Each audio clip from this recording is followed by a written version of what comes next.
میرا نوکر روز رات کو میری مالش کرتا اور مالش کے بہانے مجھے ہاتھ بھی لگاتا تھا۔ نوکر کا ہاتھ اپنے جسم پہ محسوس کر کے مجھے بہت زیادہ اچھا لگتا تھا، لیکن نوکر نے ایک رات مجھے اکیلا پا کر پوری رات میرے ساتھ۔ دوستو، کہانی بہت ہی زیادہ مزیدار ہونے والی ہے۔ کہانی سے پورا مزہ لینے کے لیے ویڈیو کو آخر تک ضرور دیکھیے گا۔ آج رات پھر نوکر رمضان میرے کمرے میں آیا اور بولا، میڈم صاحبہ کھانا لگا دوں کیا؟ میں نے کہا مجھے ابھی بھوک نہیں ہے۔ پھر میں بولی، رمضان میرا ایک کام کرو گے؟ تو رمضان بولا، بالکل کریں گے میڈم صاحبہ۔ میں نے کہا، رمضان میری طبیعت ٹھیک نہیں لگ رہی، تھوڑا سا تیل گرم کر کے لاؤ، میرے ہاتھ پاؤں دباؤ اور میری مالش بھی کر دینا۔ رمضان بولا، ٹھیک ہے میڈم جی، میں تیل گرم کر کے لاتا ہوں۔ میں اس رات فراق پہنی ہوئی تھی، میں بستر پر لیٹ گئی۔ رمضان 5 منٹ میں تیل گرم کر کے میرے کمرے میں آ گیا اور میں وہیں کھڑا ہو گیا۔ میں نے اپنی فراق گھٹنوں تک اٹھا دی اور کہا کہ رمضان میرے پیروں کو تیل لگا کر مالش کر دو۔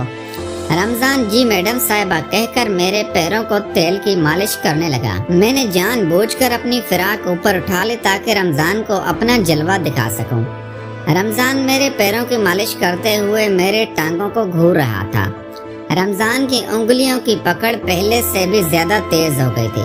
پھر میں پلٹ گئی اور بولی، رمضان میری پیٹھ کی بھی مالش کر دو، بہت درد ہو رہا ہے۔ وہ تھوڑا سا ہاتھ کھجانے لگا۔ اس نے کہا، میڈم صاحبہ میں یہ نہیں کر سکتا۔ میں نے کہا، رمضان دیکھو، تمہیں شرمانے کی کوئی ضرورت نہیں ہے، میں نے تمہیں اپنے کام پہ رکھا ہوا ہے اور اس مالش کے پیسے میں تمہیں الگ سے دے دوں تاکہ تمہارا بھی گھر اچھے سے چل سکے۔ میں نے اسے پیسوں کا لالچ دیا۔ رمضان نے میری فراق پیٹ سے اٹھا کر پیٹ کی مالش شروع کر دی۔ میں نے دیوار پر لگے شیشے میں دیکھ لیا کہ اب وہ میرے بدن کو گھور رہا تھا۔ میں نے کہا، رمضان میری پیٹھ پہ اچھے سے مساج کرو۔ وہ کانپتے ہاتھوں سے میری پیٹھ کی مساج کر رہا تھا، اس کے ہاتھ بہت زیادہ کانپ رہے تھے۔ تھوڑی دیر بعد میں پلٹ کر سیدھی ہو گئی اور بولی، رمضان پیٹ کی بھی مالش کرو۔ رمضان بولا، میڈم صاحبہ یہ کیا کہہ رہی ہو؟ رمضان بری طرح سے کانپ رہا تھا اور ہچکچا رہا تھا۔ میں جانتی تھی کہ رمضان خود سے پہلے نہیں کرنے والا، وہ چاہتا تھا کہ پہلے میں کروں۔ وہ تھوڑا شرمیلا تھا، اس لیے میں نے اس کے دونوں ہاتھ پکڑ کر، میرا نام عائشہ ہے اور میں 20 سال کی خوبصورت عورت ہوں، میری شادی کو 3 سال ہو چکے ہیں۔ زندگی میں مجھے ہر سکون ملا، مگر ایک وہ سکون نہیں مل پایا جو ایک عورت چاہتی ہے، اور وہ سکون تھا میرے شوہر کا پیار۔ میرے شوہر ایک بڑے بزنس مین ہیں اور بزنس کے چلتے ہوئے وہ ہمیشہ گھر سے باہر ہی رہتے ہیں۔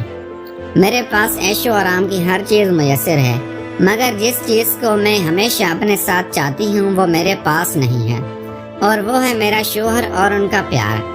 میرے گھر میں ایک نوکر بھی ہے جس کا نام رمضان ہے اور اس کی عمر 25 سال ہے۔ وہ گجرات کا رہنے والا ہے اور وہ بھی شادی شدہ ہے، لیکن اس کی بیوی گجرات میں ہی رہتی ہے اور وہ بھی اپنی بیوی کا پیار پانے کے لیے تڑپتا ہے۔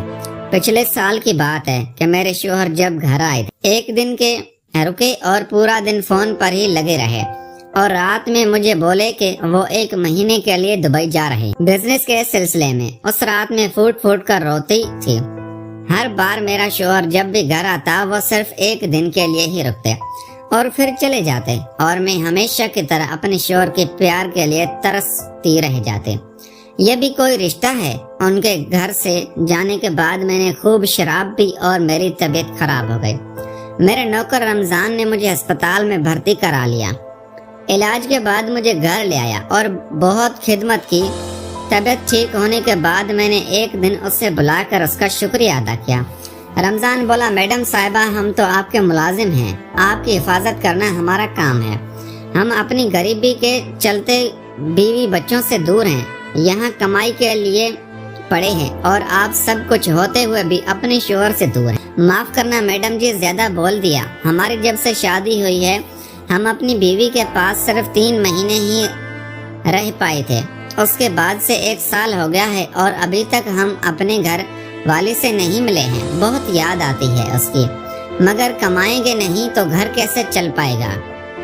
میں نے اسے 500 روپے دیے اور کہا جاؤ اپنے گھر ہو کے آؤ، اور بولا نہیں میڈم جی ہم یہاں سے پیسے گھر نہیں بھیجیں گے تاکہ ہمارا گھر چلتا رہے۔ ہم آپ کی خدمت میں یہیں پر رہیں گے۔ آپ کا بہت بہت شکریہ۔ ویسے بھی مالک گھر پر نہیں ہے، اس لیے ہمیں آپ کا خیال رکھنا پڑے گا۔ رمضان کی باتیں میرے دل کو چھو گئی۔ یہ غریب انسان اپنی بیوی کو اتنا پیار کرتا ہے، اور ایک میرے شوہر ہیں کہ انہیں میری یاد بھی نہیں آتے۔ کتنا تڑپتا ہوگا وہ یہاں پر اپنی بیوی کے بنا، ٹھیک ویسے ہی جیسے میں اپنے شوہر کے بغیر۔ تب بھی مجھے ایک برا خیال آیا کہ ہم دونوں ایک دوسرے کی تڑپ کو بھی دور کر سکتے ہیں۔ تب سے میری نظر رمضان کے لیے بدل گئی۔ ایک دن وہ گھر میں صفائی کر رہا تھا۔ اس وقت اس نے نیچے صرف ہاف پینٹ پہنی ہوئی تھی۔ مجھے اس کے مسلس اور جسم دیکھ کر کچھ محسوس ہو رہا تھا۔ میں نے ٹھان لیا کہ رمضان کے ہاتھ اس کی اور اپنی دونوں کی تڑپ مٹا لوں گی۔ میں نے اسے اپنے قریب لانے کے لیے نئے طریقے اپناتے تھے، لیکن اس کا دھیان ہمیشہ گھر کے کاموں پر ہی رہتا۔ میں جان بوجھ کر اس کے سامنے چھوٹے چھوٹے کپڑے پہنتی تاکہ اس کا دھیان بھٹکے اور وہ میری طرف متوجہ ہو، لیکن وہ تو ہمیشہ اپنے کاموں میں ہی بزی رہتا۔ میں جب نہانے کے لیے جاتی تو باتھ روم کا دروازہ جان بوجھ کر کھلا چھوڑ دیتی، اور اکثر رمضان کے سامنے میں چھوٹے چھوٹے نائٹی کپڑے میں ہی رہتی، لیکن میرے ساتھ ٹھنڈے فیل ہو چکے تھے۔ مجھے لگا مجھے کوئی اور ٹرائی کرنا چاہیے جس سے رمضان جلدی بہک جائے۔ میں نے رمضان کو ایک بار اپنے پاس بلایا اور اس سے کہا کہ آج میرا شراب پینے کا دل کر رہا ہے۔ اس نے کہا، میڈم جی، شراب صحت کے لیے اچھی نہیں ہوتی۔ پچھلی بار بھی آپ نے اتنی شراب پی تھی کہ آپ کی طبیعت خراب ہو گئی تھی۔ میں نے کہا، تو پھر میں کیا کروں؟ مجھے اپنے شوہر کی بہت یاد آ رہی ہے اور میں شوہر کا پیار پانے کے لیے تڑپتی رہتی ہوں، اور میرا شوہر میری بے چینی کو نہیں سمجھتا۔ وہ خاموشی سے سر جھکائے میری باتیں سنتا رہا۔ میں نے 2 گلاسوں میں شراب ڈالی اور ایک شراب کا اٹھا کر میں نے رمضان کے ہاتھ میں دے دیا۔ اس نے کہا، میڈم جی، میں شراب نہیں پیتا اور میری اتنی اوقات بھی نہیں ہے جو میں اس طرح سے شوق پالوں۔ میں پوری طرح سے بے بس تھی، آخر کروں تو کروں کیا؟ پھر میرے شیطانی دماغ میں ایک پلان آیا۔ میں سمجھ گئی تھی کہ یہ پلان ضرور کام کرے گا، کیونکہ میں جانتی تھی کہ میرے شوہر کو مجھ سے زیادہ اپنے بزنس کی فکر ہے، اور میں اس طرح کی زندگی نہیں جینا چاہتی تھی۔ ہر لڑکی شادی کے بعد یہی چاہتی ہے کہ اس کا شوہر اس کے پاس رہے، اس سے پیار کرے، اس کا خیال رکھے، اور شاید میری قسمت میں شوہر کا پیار نہیں تھا۔ اس رات رمضان میرے کمرے میں آیا اور بولا، میڈم جی، کھانا لگا دوں؟ تو میں نے کہا، مجھے ابھی بھوک نہیں ہے۔ پھر میں بولی، رمضان، میرا ایک کام کرو گے؟ تو رمضان بولا، بالکل کریں گے میڈم جی۔ میں نے کہا، رمضان، میری طبیعت ٹھیک نہیں لگ رہی، تھوڑا سا تیل گرم کر کے لاؤ اور میرے ہاتھ پاؤں دباؤ اور میری مالش بھی کر دینا۔ رمضان بولا، ٹھیک ہے میڈم جی، ہم تیل گرم کر کے لاتے ہیں۔ اور اس وقت میں فراق پہنی ہوئی تھی۔ میں بستر پر لیٹ گئی۔ رمضان 5 منٹ میں تیل گرم کر کے کمرے میں آیا اور وہیں کھڑا ہو گیا۔ میں نے اپنی فراق گھٹنوں تک اٹھا دیا اور کہا، رمضان، میرے پیروں پر تیل لگا کر مالش کر۔ تب بھی رمضان، جی میڈم صاحبہ کہہ کر میرے پیروں پر تیل کی مالش کرنے لگا۔ میں نے جان بوجھ کر اپنی فراق اوپر اٹھا لیا تاکہ رمضان کو اپنے جلوہ دکھا سکوں۔ رمضان میرے پیروں کی مالش کر کے میری ٹانگوں کو گھور رہا تھا۔ رمضان کی انگلیوں کی پکڑ پہلے سے بھی زیادہ تیز ہو چکی تھی۔ پھر میں پلٹ گئی اور بولی، رمضان، میری پیٹ کی بھی مالش کر دو۔ تو رمضان ہکا بکا رہ گیا اور مجھے گھورنے لگا۔ پیارے دوستوں، میں امید کرتا ہوں ہماری کہانی آپ